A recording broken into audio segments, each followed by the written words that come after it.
And this is a rather uncommon one, and I'm going to save that for the end. Hey guys, how's it going? So I'm going to briefly go through a few rifles from Germany that were used in World War II. Some bolt actions, a couple semi-autos, and also some pistols. So stay tuned and I'm going to show you guys some really cool stuff. Now this is going to kind of be a lightning round because I have a number of firearms to show you, and I don't want the video to take an hour. But if there's anything in particular you guys see that you'd like to see a more detailed video on, please let me know in the comments. I also have a decent amount of pre-World War II and post-World War II German stuff that I'd be happy to do another video like this, if you guys enjoy it and want to see more. So definitely let me know down in the comments. So I was inspired to do this video just the other day. I was watching one of my favorite channels, the Matt Christensen channel here on YouTube, and I always tune into his Sunday night live streams. Great channel, by the way. Definitely recommend. I'm going to leave a link to his channel down in the description. And he was reading some of his super chats, and one of his viewers was talking about how they recently got one of the Stg44 22 long rifles, and Matt got to talking about German guns just for a moment, and he said, hey, I'm not a collector, but I really like that old iron, like the workmanship and just the history behind the old German firearms. So since you're not a collector, Matt, I thought, you know what, this is the least I can do for you with how much I like your videos. So I'm going to show you some of them, and hopefully you like it, and hopefully, of course, all the rest of you guys do too. So I'm going to start off with famous German Mauser of World War II. And this is the K98K. More commonly just called the K98 or Model 98. Now K98 basically stands for Karabiner 98 Kurs. So Karabiner, carbine, Kurs equals short. So basically this is a short carbine version of the original 98 Gervair. So the Gervair 98, which was developed in 1898, it's a much longer platform, and this is the more, at that time, modernized, shorter version of that rifle. And this became the favorite rifle for troops all throughout World War II. Germany, many other countries that captured these used these extensively. Russia, I know, for example, took a lot of these. In fact, the United States liked this Mauser design so much, they basically blatantly copied it with their 1903 Springfield, back before World War I, and continued to use that rifle all the way through World War II. So this is the famous Mauser design. This is a bolt-action rifle, properly called a carbine according to the Germans, but by nowadays standards, this is still a pretty long gun, right? It shoots the 8mm Mauser cartridge, which is 7.92 millimeters by 57. This is a full-powered rifle round. Definitely more power than the 308. I'm just going to say, comparable to the 30-06. Not exactly, but I think it's a pretty fair comparison. So definitely a full house, fairly high-powered rifle round. We see it's a bolt action. It features a turn-down bolt. And it's a repeater, and it feeds from a 5-round internally fed magazine. So there's your spring-loaded follower there. You would load the rounds either one at a time, or more properly, on 5-round stripper clips. And we can see the guide for it right there. So you just shove the stripper clip in, put her forward. This does have a last round hold open, if you will.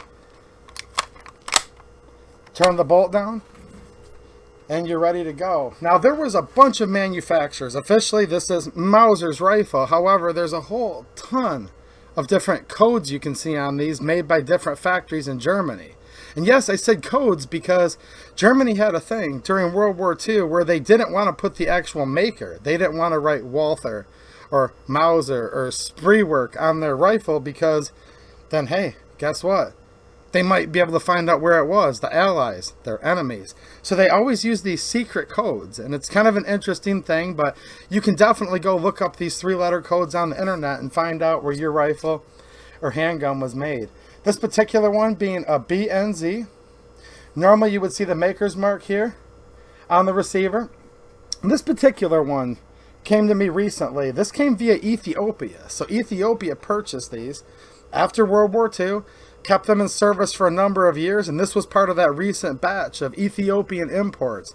So obviously in many countries such as Africa, Europe, many other places, this rifle was used in service actually like all the way in the 21st century, and I've heard reports from recent Afghanistan and Iraq veterans that have actually seen these pop up in the Middle East and are still being used occasionally today. And if you own a hunting rifle, there's a very good chance that it's based on this tried and true Mauser action. So this rifle, coming via Ethiopia, has quite a bit of wear. Originally the metal would have been blued on these, but you can see it's basically worn off to a raw steel or a patina. We're going to see this is hooded. Sometimes they're missing the hood, but this does have the hood. Here's our bayonet lug in the front. There's a hole here with a provision for a cleaning rod, which I do not have one for this particular rifle yet. They started off making these in hardwood stocks, and as time would progress, they switched to laminated. Actually, not just because it was cheaper, but it does actually hold up quite a bit in the elements. And the fact that this stock is still all in one piece after all of its years in service through several countries is kind of a testament to that. And I think the laminate wood's really pretty too. I'm not sure if my camera will do it justice, but you can definitely see some red and gold and different brown colors marbling in there. It's really actually pretty. And I haven't really cleaned this stock up yet since it came from Ethiopia. Should probably put some wood wax on this and get it shining up real nice. You'll see a whole bunch of different features, and if you guys want to see a more detailed Mauser video, again, that's what the comments are for. I always listen to you guys. Try to oblige as much as I can. This has the H-style barrel band. You can see we have a slot for your sling on the left side, and it would feed through the buttstock here. Now this disc, this is a really famous, Mauser feature, and this actually had to do with how you would take your bolt down so the firing pin could protrude through there. Pretty neat feature. While the earlier K98s had a flat butt plate, this has what's called a cupped butt plate, so definitely standard fare on most of the World War II era Mausers you would see. It features a rear sight that goes all the way out to 2,000 meters. I mean, that's a long way, but hey, maybe they would use that long of a sighting for volley fire and things like that. But certainly, if you can aim, if you can do your job, yeah, the 8mm Mauser is effective all the way out to that 2,000 meters. So you basically just have these two tabs here, and it just kind of rides up the little roller coaster looking thing there. And there we are, adjusted out at 2,000 meters, I'm sorry, all the way back down to 100 right there. These rifles have some weight to them, being made of hardwood, or in this case laminated, all steel design, forged receivers, high quality German made barrels. There's usually a barrel code on there that you can use to identify. This one I see the number 3 legible. Since this was an import, you can see a lot of the markings were scrubbed off. I'm going to show you some other ones in just a second, and I'll go quicker through the other ones since I've kind of already introduced the Mauser to you guys. But there will be other marks on these. A lot of times they got rubbed off or scrubbed by other countries that would take them into their arsenal because they didn't want another country's markings when they were putting them into service. And in this case, with the Ethiopian army. We are going to see markings on some of these, though, that are all retained from World War II. You're going to see one that has an eagle clutching a little symbol. And due to Susan, and we're on YouTube, we're just going to call those Waffenamps. But a lot of you guys are familiar with some of the different symbols of that era. So you can see the flat magazine plate. Now, they originally numbered everything on these, even down to where there's serial numbers on the screws. And then there's a little keeper screw to keep that screw from backing out. They really actually thought of everything. Everything meticulously, Waffenamt, arsenal marked, serialized. Especially when the war started, things would change towards the end. Germany really had all of its ducks in a row, and really, took a lot of pride in the making of these rifles. One more thing I'll show you here on this side. So here's our safety on the rear. This is a flag style safety. This would be in the firing position. If you move it all the way over to the right hand side of the firearm here. Let me see if you guys can see that better that way. Alright, so shooting position, we're going to flip it up all the way around. Now the bolt is completely locked. I cannot move it. I also cannot fire. The trigger is completely dead. There's a third position, which would be right in the middle. And this is called the takedown position. So if you're planning on disassembling your bolt, you would leave this flag in the upright position. Okay, this is neither fire nor safe. This is properly called the takedown. And there's a little latch on the left-hand side of the rifle that's spring-loaded that we would just pull out. Pull it to the left here. Just like that. And then there's further disassembly that I'm not going to get into in this video, but easy to take down, easy to service. A nice little firing pin jig to take down your bolt right there. Alright, so this is the K98 or K98K Mauser. That's probably the most famous or infamous, however you want to look at it, design of World War II, especially in Germany, and the action that is probably in many of your hunting rifles today. Alright, we're going to move on and I'll show you guys some more rifles and pistols.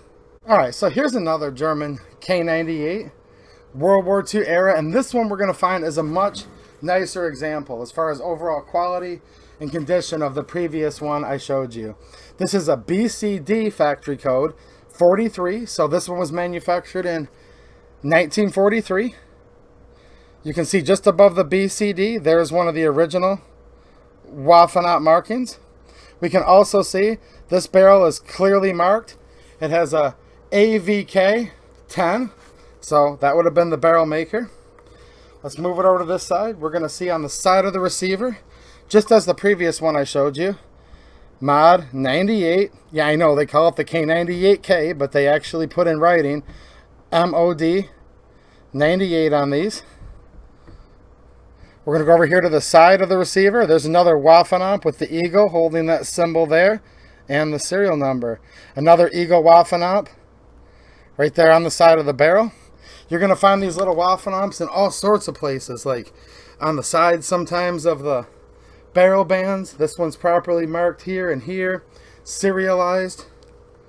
You'll see Waffenauts often underneath the rear sight leaf, so it's pretty cool. This one, same fare, graduated out to 2,000 meters. Same type of bolt action, nothing's changed.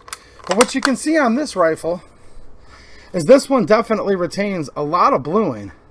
This rifle retains most of its finish. It's a rather nice example compared to a lot of them I've seen, with some of the bluing fading into a natural patina, which is just fine with me. You'll see this has more of the smooth-sided barrel band. This was yet just another variant. This particular one does not have the front sight hood on it, but it does have the groove in the front bladed sight for such. Yeah, laminated stock 1943 BCD. Here's a pretty cool semi-auto, and this is the Gervair 43 G43, also sometimes called the K43. Yeah, their Führer had this weird thing where he didn't like them making rifles, so to convince him to let them keep producing some of the rifles they wanted, they would have to trick them and call them machine pistols or carbines or all these different things. There's a whole history to that. But yeah, this same rifle was sometimes produced as a G43 and sometimes as a K43. Now, this iteration was not produced for very long. From around 1943 to sometime in 1945, production was ceased. So these were made certainly less than 3 years. They're not incredibly rare, but they're getting more and more difficult to find in the USA, especially in original condition like this one. You see a lot of GIs and people that brought these home sporterized them and turned them into hunting rifles. I'm going to go quick, guys. If you want to know a lot more about this, just let me know down in the comments. But this particular one is a DUV 44. Let's see if we can get it on the markings there. Okay, so it's made in the DUV factory in 1944. G43, we can see that Eagle Waffenaut right there. Serial number. Another Waffenaut proof right next to that. This features a mostly laminated stock, so the stock itself is laminated. Not much different wood than the Mausers that I previously showed you. Now some of these would have a wood handguard, but this particular one has a phenolic resin, otherwise known as Bakelite by a lot of people. Hear that there? Now these often crack and fall apart, so a lot of times you'll see these have been replaced, but luckily this one still has the original correct phenolic resin Bakelite type handguard that's correct for this particular maker of this particular year. Still chambered in the 8mm Mauser. Has a similar type front sighting system with the front sight hood there. Has a similar type of rear sight. Same thing, we can adjust our elevation here, but this one's only metered out to 1200 meters. So they were certainly not expecting people to shoot with quite the range with this, even though I don't know why you couldn't. Same round, approximately same length barrel, but they decided to bump it down to 1200 on the sighting of these. Now this is a semi-automatic. It feeds from a 10-round detachable box magazine. And this was actually, at that time in the 40s, made like on groundbreaking technology. This was like a big deal for the Germans. Previously, they didn't agree with like drilling holes in barrels, okay? So they used this weird gas trap system. This was one of the first times that they were actually able to use a, short stroke gas piston type system, which is really similar, the operating of this, of the Russian SVT-40, if you want to be honest. I'm going to show you something else interesting on this. The Germans spent time where they needed to on craftsmanship and workmanship, but where they didn't need to, especially in this portion of the war, as the war moved on, they kind of just did what they needed to do. So we're going to look at the outside of this receiver and this bolt, and it looks like it's made out of like a casting. Can you guys see like the dimples in there? Look at that, very rough. Now, there's nothing wrong with this rifle. And no, this is not cast. This is forged. They just didn't see fit for cosmetic reasons to finish smoothing out all these forging marks. So they never did the final polishing or, aesthetically pleasing finishing on the outside. And that was just so they could have more time, because the Allies were really beating up on them bad at that point. They didn't waste the time on these cosmetic parts, so they could, just make more of these. Now, the internals, though, are impeccably machined. All the surfaces are milled nice and flat and polished.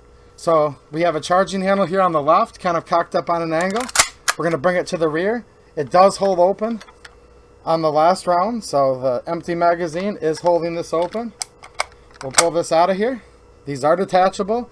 You could either put in a new magazine with 10 rounds, or there's a stripper clip guide, and you could feed this box magazine through the top, through this guide, with 2 5-round stripper clips. So either way was acceptable to load this. I'll show you one more quick little thing that's interesting. Remember I said they could be called K43s or G43s. This specific magazine is stamped K43. You can see GCB K43 right there.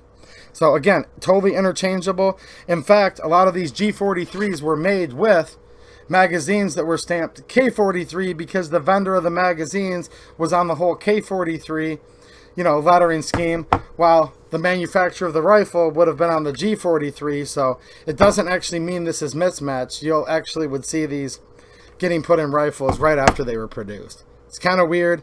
Their Führer was weird. Trust me. All right. So it locks back. I'm just going to give it a slight tug to the rear. The bolt's going to fly forward. It has a neat little dust cover that slides with it, relatively sealing off this whole receiver. So when it's closed, it's definitely resistant to excess debris, mud, water, etc. Now, if you wanted to cock your bolt to the rear, you could bring it to the rear. There's a little button here you could push on the side, right there where my thumb is, and that would hold it to the rear. See that? There's just a little serrated piece that I just pushed on. If I want to let the bolt go home, I'm just going to press on this. See how this part popped up there? I'm going to hold the bolt so it doesn't just slam forward on it. I'm going to push this down and then allow it to go forward. Now, if you do own one of these, there's what's called a shooter's kit. I would definitely recommend purchasing. They made these for very, very specific 8mm Mauser ammo that was issued to troops at that time during World War II. This does not have an adjustable gas system in it. However, there's what's referred to as a G43 Shooters Kit, just Google it, that you can get for these and make it where you can adjust the gas.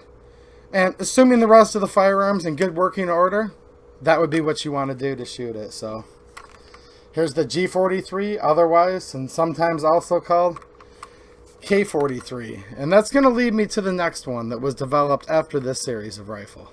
And that brings us to the Stg44, otherwise known as the MP44 and the famous Sturmgever. Now, no, this isn't an original one, guys. It's a real firearm, but it's not a real Sturmgever. This is the 22 long rifle version. This is called the Schmeiser Gsg Stg44. And when I purchased this, they were being imported by ATI. Now, at a first glance, when we look back here, it actually looks pretty darn correct. They added plenty of weight. It's the proper size. It actually feels like a real one. Now, normally, these would have been chambered in what's called the 8mm Kurs. So 8mm short. This was an intermediate round that probably inspired rounds like the 7.62 by 39 that many of us use today. And certainly, it's not a copy by any means. Some of the features and designs of this firearm were probably used to inspire Mikhail Kalashnikov with his AK model. Among other guns, that's a whole nother story, but certainly this was a predecessor and a weapon that was envied, quite frankly, by the rest of the world.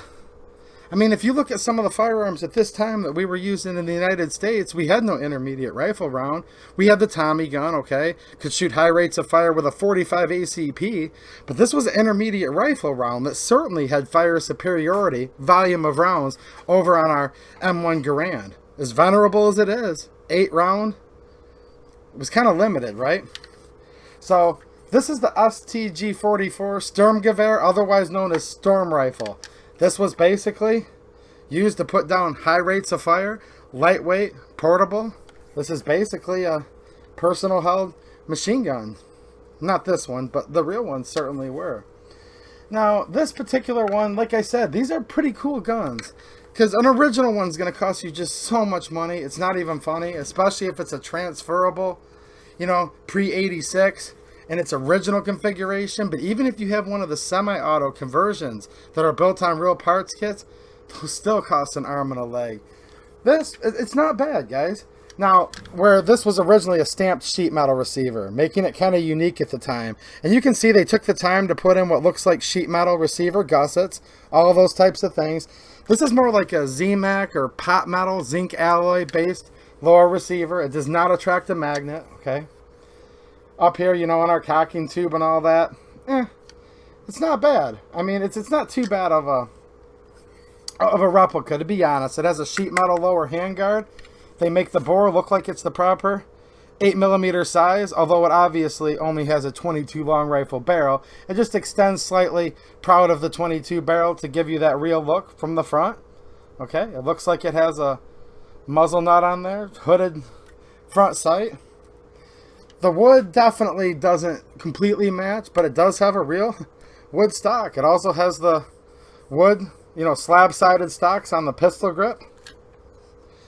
Not a bad rifle. Like I said, 22, features a detachable magazine. Let's come over to this side of it.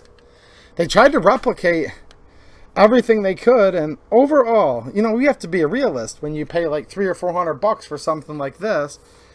Compared to an original pre-86 transferable that might go for $100,000, $250,000, maybe $500,000 if it's nice enough.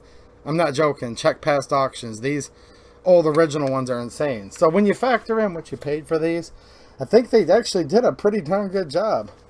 Our mag release has a push button here.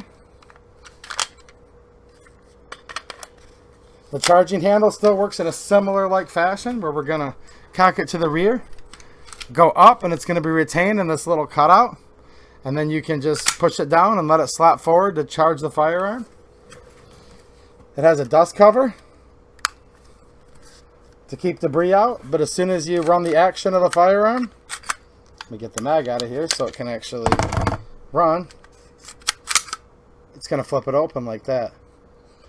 Same thing, it has an adjustable rear sight all the way out to, I don't know if they're doing this in meters or yards. Probably meters, because these are an import. There you go. Looks a lot like an AK sight, doesn't it, guys? Like a lot. More like an RPK sight, with not only adjustable elevation, but the adjustable windage with this knob in the back. So, dual adjustable rear sights. Yeah, this is the closest I have, and probably am ever going to have. Because I cut grass for a living, and I'll probably never have a real one, guys. But hey, it's still cool. It's a great placeholder. And it certainly fits part of the collection. Let me know if you guys want to see more on this. I can take it out and shoot it, whatever. Alright, let's get into some pistols real quick. The next one is the German P38 Luger pistol. Now, this pistol is very important for several reasons. And I'll give you guys a hint. If it wasn't for this pistol, you might not have the 9mm cartridge that almost all of you probably own and shoot today. Now, this pistol definitely predates World War II, but it was produced in mass during World War II and used quite prolifically. So definitely this is a World War II, German pistol. This particular example I have was made at the DWM factory. You can see the initials right there. And this one was made in 1915. So that would make this an Imperial era Luger. Now, you guys have heard of 9mm Luger, right? Otherwise known as 9x19, 9mm Parabellum, 9mm NATO, and a lot of us nowadays just call it like plain old regular 9mm. So when we see 9mm Luger, this goes back to a guy named George Luger, who developed the Luger pistol in around 1898. There were a couple other variants leading up to this version, but in 1902, he developed this 9mm Luger cartridge. The Luger pistol was modernized. There's a million variants of these, but into a platform similar to what you see here. And this is the first service pistol that was ever chambered in George Luger's new 9mm round. And this is now the most popular round in militaries throughout the world. And I don't even need to guess. I know it's the most popular concealed carry and plinking and just general handgun round in the United States and probably the rest of the world today. So this is the gun that basically started the 9mm, guys. It's a pretty unique looking pistol. It has the very classic silhouette. It feeds from an 8-round single stack magazine. The magazine looks like it would hold more than that, guys, but hey, look at the angle. Now, even though the magazine goes in at a weird angle, the pistol is very comfortable to hold, very easy to shoot. It features a lanyard loop on the rear. It just has a simple notched rear sight with a front bladed sight. It has a rather unique action that I'll show you guys here. So there's these 2 round bushings or nubs here on the side of the bolt, toggle, whatever you want to call it. It's kind of hard to do from here, but basically you pull this to the rear. I had a snap cap chambered in here, guys, that went flying out of there. I never want to dry fire old firearms like this, so if you saw that flying out of there, it was a snap cap. And look how this operates. So when you pull the trigger, it's a semi-auto. Bullet's going to go out the barrel, and it's going to send this toggle. See how it's starting to raise in this position? It would raise all the way up. This is underneath quite a bit of spring tension. It's kind of hard to do on camera. See that? And it pulls the whole bolt to the rear. Spring tension is going to allow it to fly forward, strip off the next round, chamber it, pull the trigger again, and you're going to fire another shot. So this doesn't have a conventional slide that reciprocates across the top. It has this unique style action, and it's pretty cool. And I probably should have showed you guys when the snap cap was in here, but it even has a loaded chamber indicator in the front. These were also made under a bunch of different so-called secret 3-letter codes during World War II. You'd see other countries like the Swiss. This design by Luger is very prolific throughout many generations. This has wood stocks here on the side of the frame. Very beautifully milled pistol. Blued.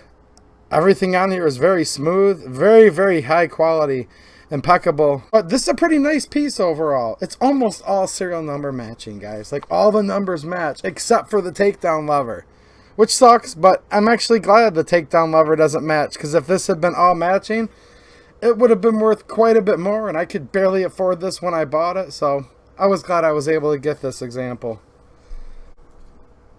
So yeah, check it out. The classic Luger, chambered in the 9mm Luger. Let's move on to the next one that was developed to kind of replace this pistol. This is a Walther P38. And although it was used concurrently with the P08, this was their more modernized design that was to replace the P08 as the frontline service pistol. Now this came into service in 1939, so World War II era basically, and was produced all the way through World War II, and then other variations of this, also called the P38, the P1. There's a bunch of different little subcategories of this that are actually, believe it or not, still used today. Now, this pistol is also kind of revolutionary in its own right. It still fires from that same 9mm Luger, so awesome. It feeds from a single stack 9mm magazine. This features the European heel release style, where the Luger had the thumb release on the side that we're more familiar with in America. But if you guys know any more about European guns, they definitely like this heel release. You'll see this in many countries, all the way through the com block, and even in some cases currently. So the mag's not drop free. It's not designed to be. Their manual of arms was to pull the mag out, retain it, right? 8-round single stack mag, so the same capacity as the Luger. We can see a lanyard loop on the side. These have the same like phenolic resin or bakelite type substance, okay, for our grips on our pistol. Very similar type material actually that was on that G43 rifle I showed you earlier. Now you would see these in different shades of brown or black.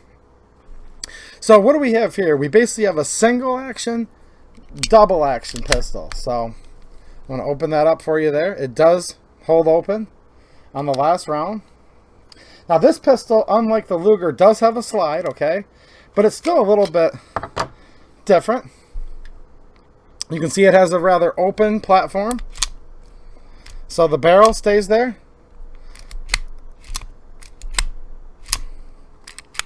See how that works? Again, I'm trying to go quick, guys. I can go into much more detail later. We have a notch rear sight and a post front sight.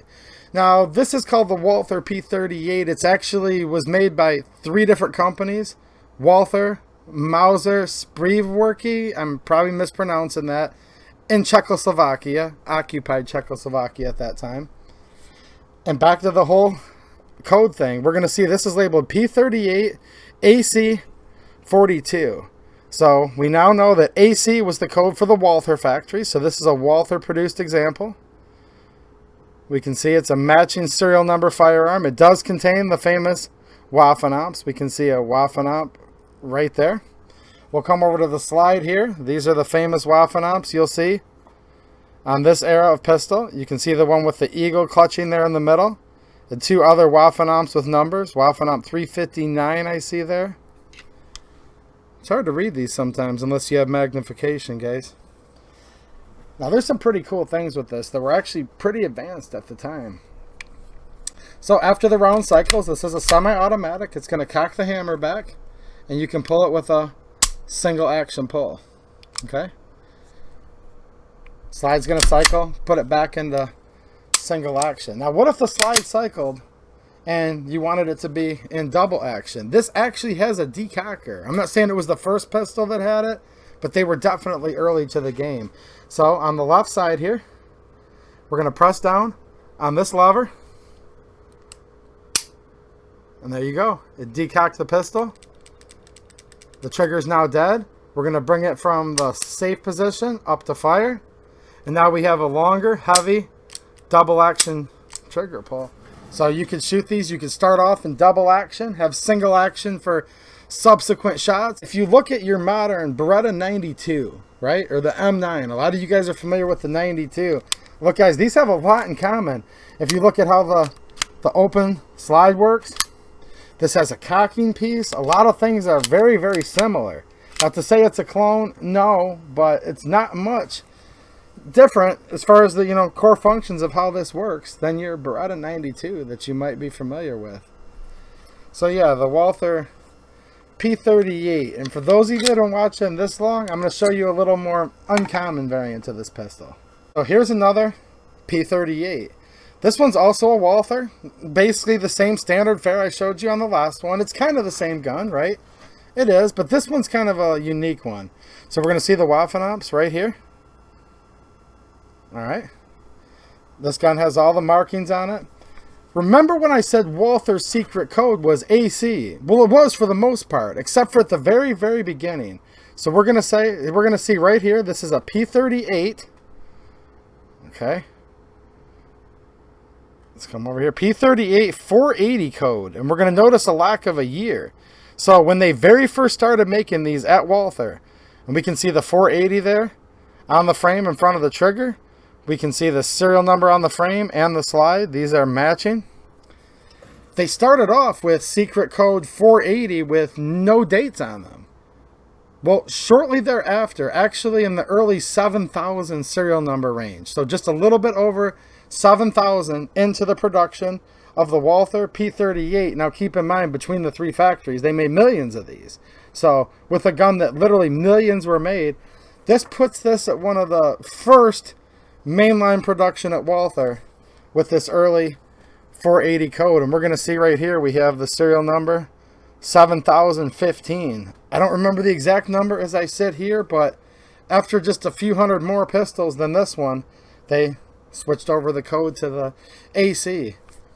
You know, nothing crazy, but if you guys want to see something that you might not see every day, you know, you really don't see a 480 code P38 all the time. This one being a pretty nice example. All right. Again, like I said, I have some pre-World War II German firearms.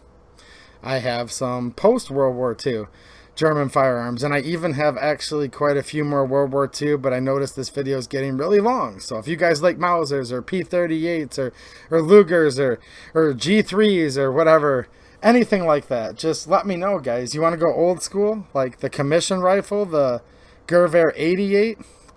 Got a couple interesting variants of that too. So let me know what you guys think down in the comments. If you're into this old stuff, German stuff, you want to see old U.S. surplus stuff, I like that too. And many other countries, so it won't take too much to talk me into it. But just let me know what you guys think. I tried to make it as quick as possible, but you guys know me better than that. I couldn't help it.